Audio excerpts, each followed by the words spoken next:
siempre es imposible. Ahora, vean ustedes, carga de sal a estos pacientes, bueno, estas batas, y fue el modelo. Les suministraron sal a este nivel y ellos mantuvieron la presión arterial normal, igual. Cuando se les dio diurético, pues la caída fue discreta porque no tenían sensibilidad a la sal. Al contrario, estos pacientes, cuando se les bloquea desde el punto de vista genético uno de los cromosomas, vean ustedes la carga de sal, eleva los niveles de presión arterial. Y luego, cuando uno les da un diurético, pues la presión cae, elimina el sodio. El sodio proporciona volumen, pues es uno de los determinantes también que tiene que ver con la presión. Entonces, siempre hay sensibilidad a la sal y los pacientes, pues hay que darles una dieta hiposódica moderada, eliminar de las mesas los saleros, con esto es suficiente. De alguna forma, la conducta que se ve ahora en los restaurantes está basada científicamente en esto. ¿Quiénes son más sensibles a la sal? Pues los que tienen este fenotipo 1,1 de autoglobina, que es una sensibilidad heredada. ¿Sí? La raza negra, los ancianos tienen una sensibilidad a la sal. Para variar, los diabéticos también mueven la sal de manera diferente que los no diabéticos. Los obesos sí empiezan a tienen insuficiencia renal, que como ustedes saben, pues tienen una hiponatremia dilucional, se diluye todo el volumen que contiene. Esta es la sensibilidad a la sal. Los negros son los que la tienen más, ¿sí? Sobre todo aquellos que tienen hipertensión arterial. Los blancos con hipertensión arterial, como ustedes ven, mucha diferencia. Este es el riñón de Guyton. El riñón de Guyton establece que los pacientes que no son sensibles a la sal, ¿sí?, necesitan poca presión para poder eliminar una cantidad de sal suficiente para la ingestión y excreción de la sal. Si yo le doy una carga de sal, yo necesito nada más tener 100 milímetros de mercurio o menos para eliminar la cantidad de sal que ingerí. Los pacientes que son sensibles a la sal necesitan de una presión 125 milímetros para eliminar la misma cantidad que eliminaría uno que no es sensible. De eso habla esta gráfica. Para eliminar la misma cantidad yo necesito de más presión. Y esos son los pacientes que son hipertensos y por eso hay que cuidarles un poco la ingesta de la sal. ¿Bueno? ¿Queda claro? Bueno, ¿cómo pasa esto? Bueno, a través de la ingestión de sal, la retención de agua y sodio, se aumenta el volumen plasmático, la guabaína, que es un inhibitórico cardíaco que se libera a nivel renal, va a incrementar la contracción de los miocitos arteriales, va a haber incremento del sodio y calcio, incrementará el tono arterial, por lo tanto la presión arterial. Y entonces, al aumentar la presión, vamos a tener el efecto que se presentaba en esta lámina para eliminar la excreción de sodio y ácido. Pues eliminar el sodio en exceso que se tiene. ¿Okay?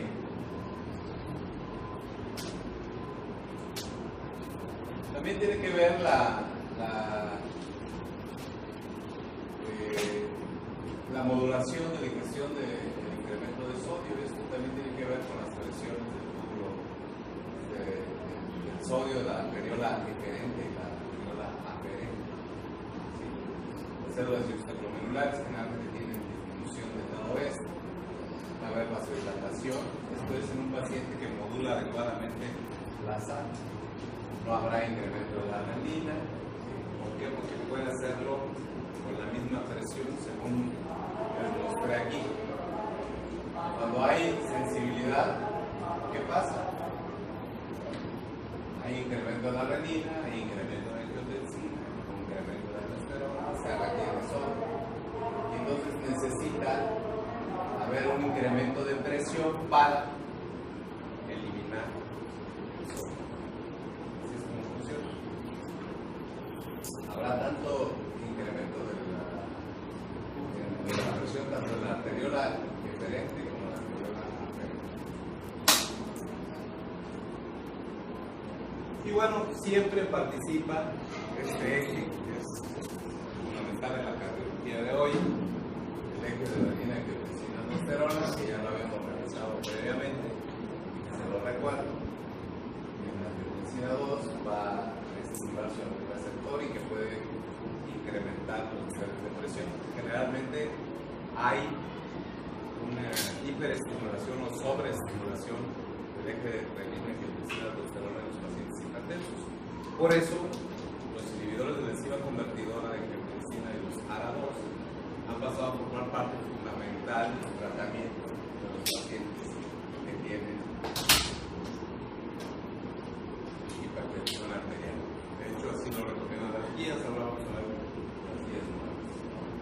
Entonces, la angiotensina, ¿qué es lo que produce? Vasoconstricción, disposición renal, estímulo de la secreción de aldosterona, con lo cual retendrá sodio y agua,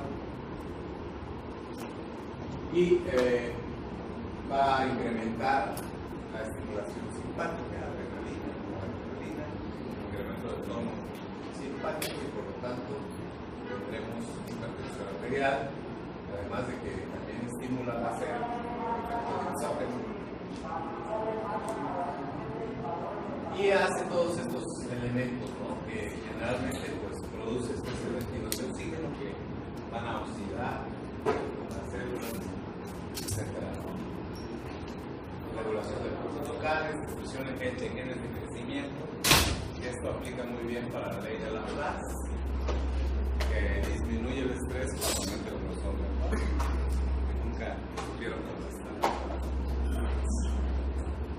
Entonces, esto es parte de lo que produce la angiotensina. Les recuerdo las dos vías, la ECA y la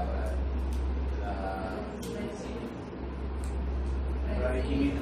La bradicinina, pero cuando estimula la bradicinina o fragmenta la bradicinina,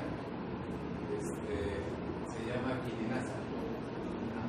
La ECA para la angiotensina y la quilinasa para la bradicinina.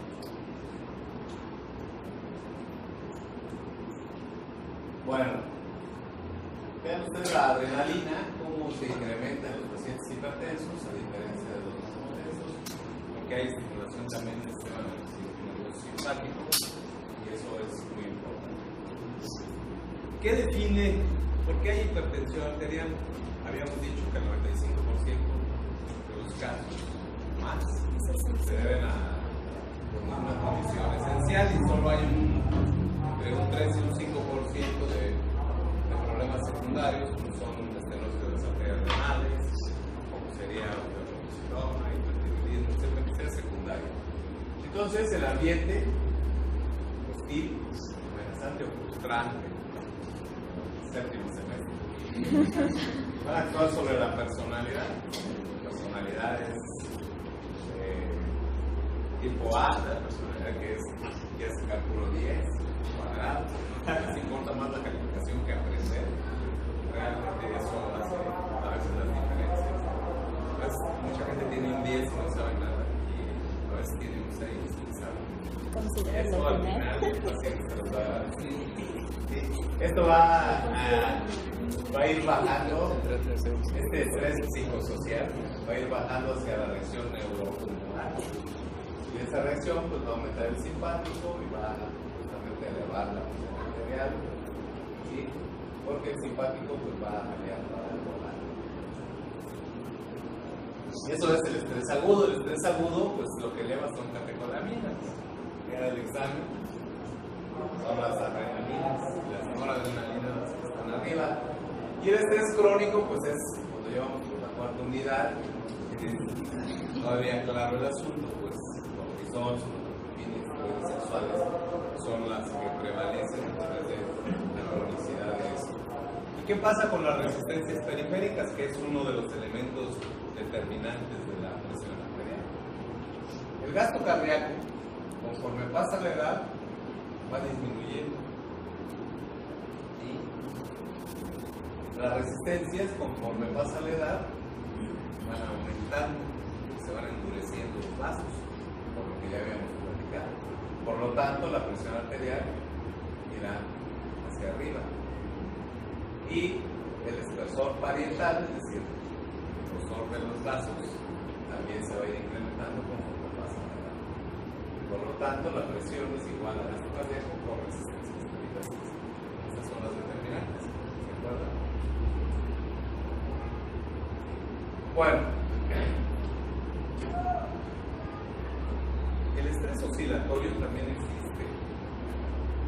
¿Cuál es el estrés oscilatorio? Pues bueno, es que presión sistólica 120, presión diastólica 80. Entonces, ese ir y venir de la sangre, ese distender y no distender de los vasos, pues va a generar este estrés oscilatorio que se traduce en estrés perpendicular al final de cuentas y actúa sobre el endotelio, sobre los miocitos, sobre el subendotelio también. Entonces, la hipertrofia vascular es un mecanismo de ajuste, ya lo habíamos dicho, para el ventrículo, también para los vasos es lo mismo, y nuevamente aplicamos la ley de Laplace, donde la presión y el radio son directamente proporcionales al estrés e inversamente proporcionales a los estrés subidos. De tal forma que un vaso normal puede tener algunas condiciones, tener una pared normal, pero que hay contracción a través de estimulación simpática, por ejemplo, y eleva la presión. ¿Y esto qué genera? Estrés. Al generar estrés, lo que hace es hipertrofiar el vaso para disminuirlo, aunque el radio vemos que no se mantiene igual como si hubiera contracción. Entonces, sí disminuye el estrés, pero el radio sigue siendo pequeño porque es directamente proporcional. Entre menos radio exista, menor estrés tendremos. Entonces es un mecanismo compensador conjunto, pero el engrosamiento que esto genera pues va a derivar en que los vasos ya no se hacen dinámicos, ya no es contracción dinámica, sino que se hace estructural. Entonces ya los vasos permanecen gruesos, engrosados, prácticamente contraídos. ¿Okay? Bueno, en realidad la hipertensión arterial pues genera a través de todos estos factores: sistema nervioso central, gasto cardíaco, rigidez de las arterias, viscosidad de la sangre, también participa, calibre y tono vascular, el volumen celular, la excreción o no renal, que hay retención o no de líquidos, retención o no de sodio, va a generar pues, alteraciones de la perfusión tisular, y esto al final de cuentas, todo este mosaico se ve total y absolutamente involucrado para el tema de la hipertensión arterial. Pues todo lo que ya habíamos dicho: ajuste, vasoconstricción, hipertrofia, hipertensión que depende de gasto cuando hay hipervolemia, hipertensión dependiente de resistencias cuando hay mucha resistencia o que ya hay daño estructural. Al final de cuentas nos va a llevar a una hipertensión arterial. Y como todo, igual que vimos con el endotelio, pues hay equilibrio entre producción y distribución de óxido nítrico, que es uno de los vasodilatadores más importantes. Entonces todos estos son vasodilatadores, todos estos son vasoconstrictores, y el equilibrio entre unos y otros pues es lo que va a determinar si el endotelio está sano o no, si la hipertensión arterial existe o no. ¿Ok? Ahora esto ya lo vimos.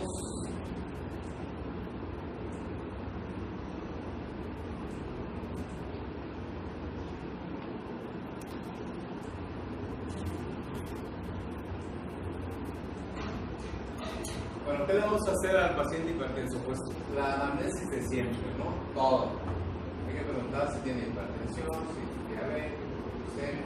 Muchas veces el paciente te dice: no, es hipertenso,